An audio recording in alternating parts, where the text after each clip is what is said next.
Olá pessoal, tudo bem? Aqui é o Wesley da School of Net e da Code Education e hoje a gente vai falar sobre um camarada chamado de Service Manager, tá? Bom, antes de a gente falar especificamente sobre o Service Manager, eu gostaria de explicar alguns conceitos básicos para você, tá? Porque isso é muito importante, senão você não vai ver nem sentido em utilizar um Service Manager, legal? Então vamos lá. Pessoal, é o seguinte, quando a gente está trabalhando com uma aplicação, né, principalmente quando a gente está falando de uma aplicação orientada a objetos, a gente está falando em definir responsabilidades, o que e quem faz o que, legal? E o que acontece? O maior problema hoje em dia é que muitas classes elas estão tendo muitas responsabilidades, elas ficam normalmente um acoplamento muito alto. Eu vou explicar o que é isso caso você ainda não saiba, e fica muito difícil administrar todo esse negócio, principalmente quando você precisa reutilizar esses componentes. O nosso segundo ponto nesse caso é também que quando você precisa utilizar um componente, uma classe, uma série de classes, mais de uma vez, em determinados pontos diferentes do programa, você vai ter que sair refazendo tudo, ou chamando todas essas classes novamente, tá? Eu vou dar alguns exemplos bem tranquilos agora aqui para você, somente para ficar um pouco mais claro, legal? Eu vou criar aqui rapidamente uma estrutura básica de uma aplicação. Estou criando uma pasta web, ela poderia se chamar public, tá? Essa vai ser o document root da nossa aplicação. Também eu vou criar aqui uma pasta chamada src, tá? Essa pasta src é onde vai ficar o source, ou seja, o código-fonte da nossa aplicação. Dentro da minha pasta web, eu vou ter também o meu index.php, legal? Onde eu vou fazer as chamadas dos meus arquivos, das minhas classes e etc. Somente para simplificar e para facilitar a nossa vida, eu vou tentar dar alguns exemplos bem simples, como é que a gente pode resolver muitos problemas de acoplamento, tá? Bom, antes de a gente falar sobre isso, vamos falar sobre acoplamento. Então vamos imaginar o seguinte, eu tenho uma classe aqui, tá? E eu vou chamar essa classe de A, tá? Eu tenho uma classe de A, essa classe A, ela tem um método aqui chamado run, certo? Para rodar qualquer coisa. E maravilha.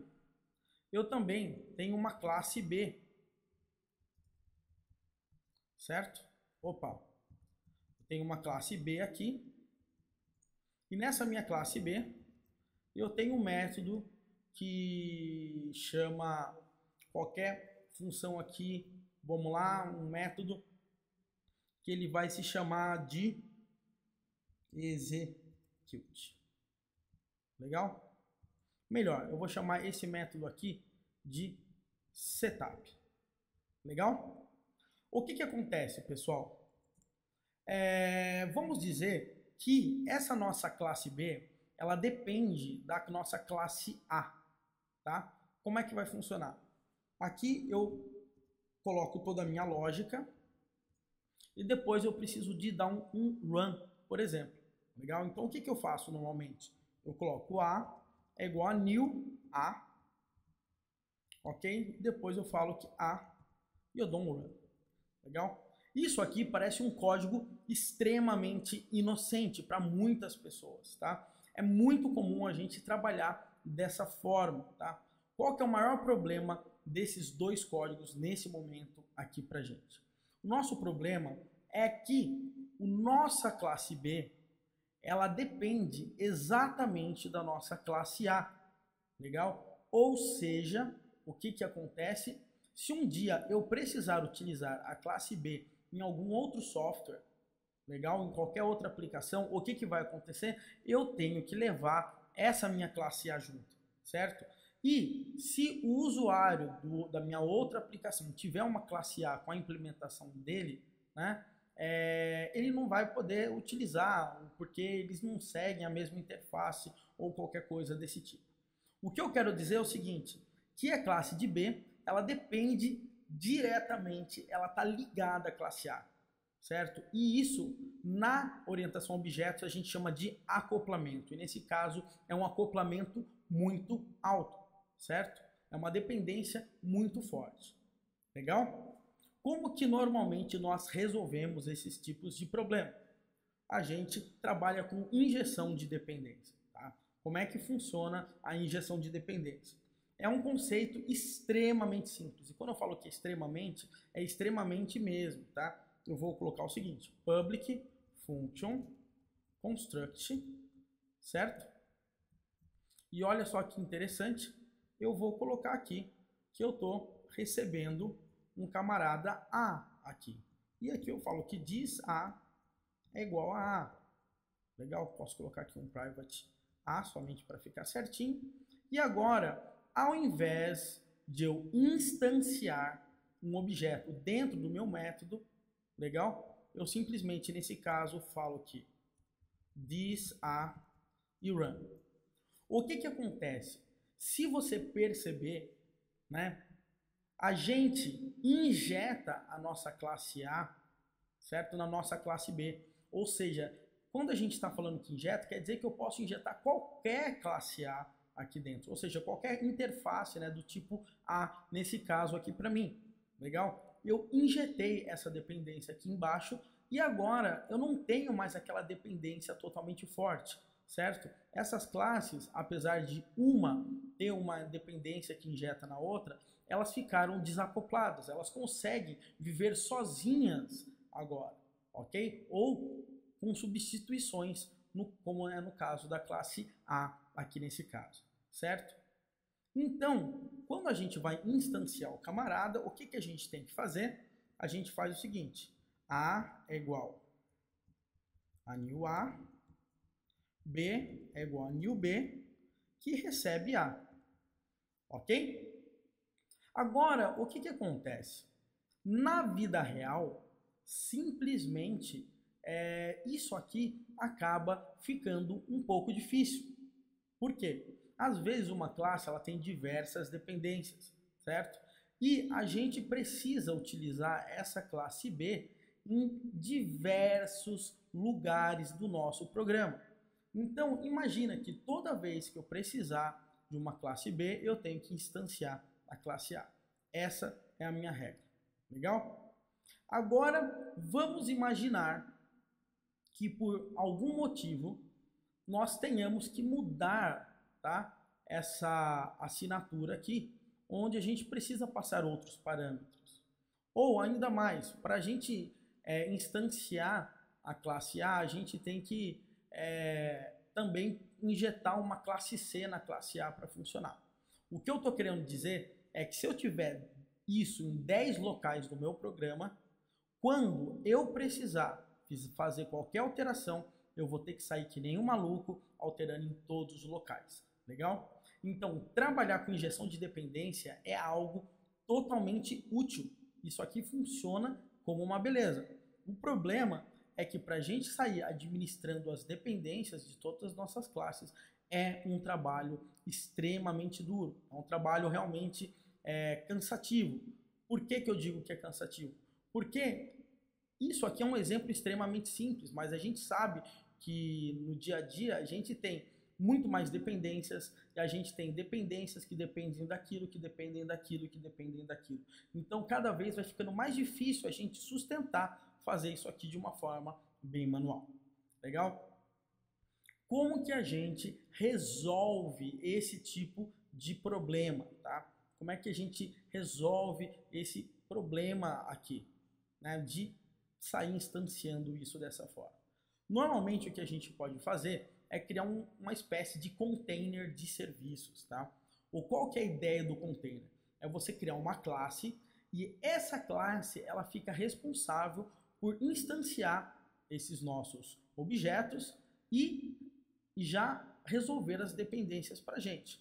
Vamos ver? Eu vou dar um exemplo aqui extremamente simples também.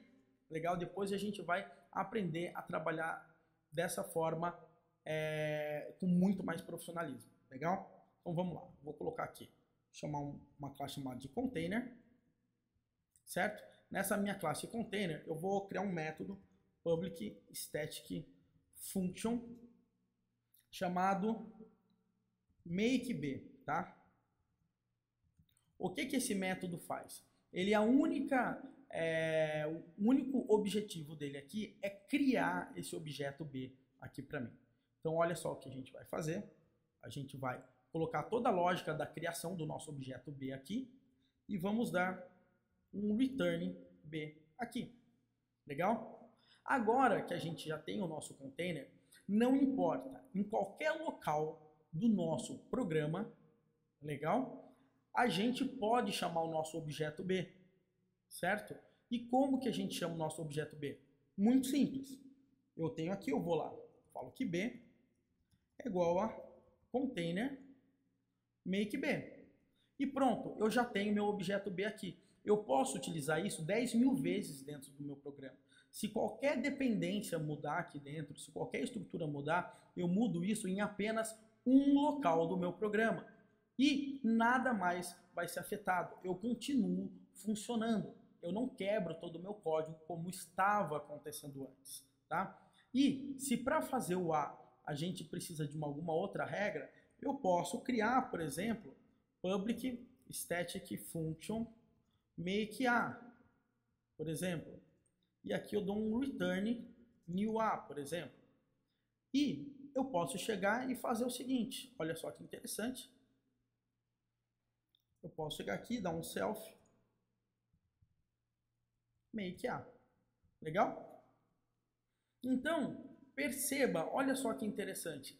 Eu agora consigo utilizar os meus objetos, mas tem um camarada, um container aqui para mim, que ele tem o objetivo de instanciar os objetos. E agora eu posso utilizar isso tranquilamente em qualquer local do meu software, tá? Então, esse é um conceito fundamental quando você está trabalhando com orientação a objetos, tá? A ideia de trabalhar com container, né, é uma solução para que você não precise ficar instanciando objetos a todo momento na sua aplicação para resolver os problemas de dependência. Lembrando que nós só temos esses problemas de dependência porque nossas classes elas têm que funcionar de forma desacopladas, tá? Ou seja, elas têm que trabalhar em conjunto, mas uma não pode ter uma dependência extremamente forte para a outra. Por exemplo, para a gente deixar isso mais interessante, olha o que eu poderia fazer, eu poderia colocar interface a interface, certo? E aqui eu coloco public function run. Legal? Então defini minha interface e aqui eu falo que a implements a interface. E aqui no meu construct eu coloco a interface. Legal? Agora, isso aqui ficou bem bacana para mim. Deixa eu até ajustar isso aqui para você. Olha, eu tenho uma interface A, a minha classe A implementa essa minha interface, a minha classe B, certo? Necessita que nós tenhamos uma classe A que entre, mas do tipo, né, a interface. Ou seja, a gente precisa desse contrato para garantir que nós tenhamos o método run. Legal? E aqui no nosso public function setup, a gente executa o run. E a gente tem certeza que esse run existe, porque a gente sabe que o que está entrando aqui para a gente é um A interface. Legal? Ou seja, essas duas classes elas estão totalmente desacopladas, funcionando bonitinhas. Legal? E agora nós temos um container aqui para a gente, para que toda vez que a gente precisar gerar o objeto B, nós tenhamos algo desse tipo aqui. Legal? Então, isso aqui é o conceito básico do básico para você entender o que é uma injeção de dependência, tá? E quando você trabalha com injeção de dependência, você normalmente vai precisar de um camarada para administrar a criação dos seus objetos, porque às vezes a criação de um objeto é algo extremamente complexo e você não quer ficar repetindo isso no seu código inteiro. Legal? Então leve essa dica com você, faça alguns testes, olhe os seus códigos, comece a refatorar Tente deixar tudo desacoplado. Sempre se lembre, toda vez que você tiver uma classe, dentro dessa classe você ver um new, quer dizer que você está acoplando, legal? Então, tente tirar esse new, joga isso para o construtor ou para o método setter, legal? Para que você possa definitivamente utilizar e trabalhar com uma orientação a objetos de uma forma muito mais clara, muito mais coesa e muito mais produtiva, porque você, conseguindo trabalhar assim, nos próximos projetos você tem um grau de reusabilidade muito grande, trazendo uma produtividade enorme para você. Legal? Espero que essa minha dica tenha te ajudado e no próximo vídeo que eu vou gravar, eu vou ensinar um componente do Zen Framework 2 que você pode utilizar no seu projeto sem utilizar todo o Zen Framework 2, ou seja, só esse componente, que ele é chamado de Service Manager, que ele substitui essa nossa classe aqui, container, de uma forma extremamente fantástica e extremamente simples, que você sai utilizando em 5 minutos e você já pode sair aplicando no seu projeto pessoal. Um grande abraço e até a próxima!